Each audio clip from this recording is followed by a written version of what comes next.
বাংলাদেশ বিশ্বের বুকে আগাতে পারছে না এবং দিন দিন বাংলাদেশে অপরাধ বেড়েই চলেছে। কোথাও খুন, কোথাও গুম, কোথাও বা অন্য অপরাধ। কিন্তু এই সমস্ত হত্যাকাণ্ড বা সমস্ত অপরাধ এবং আগাতে পারছে না, এগুলোর পিছনে বেশ অনেকগুলোই কারণ রয়েছে। এবং এই অনেকগুলো কারণের পিছনে রয়েছে মূলত ৩টি কারণ, যা এই ৩টি কারণকেই বলা হয় এই অনেকগুলো কারণের চালিকা শক্তি।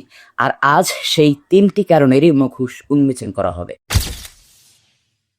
হ্যাঁ, প্রথম কারণটি আসলে মাদক। এবার প্রশ্ন চলে আসে যে কেন প্রথম কারণটি আসলে মাদক হবে? যদি আপনি বর্তমানে রিসার্চ অনুযায়ী তাকান, তাহলে প্রতি ৭০ লক্ষ মানুষ ইনডিরেক্টলি হোক ডিরেক্টলি হোক এই মাদকের সঙ্গে প্রতিদিন যুক্ত এবং প্রতিদিন তারা এটা গ্রহণ করছে। এবার যদি আপনি তাকান, দিনে ৫০০ থেকে ১৫০০ টাকা পর্যন্ত তাদের ব্যয় হয়ে থাকে প্রতিদিন এই মাদকের পিছনে।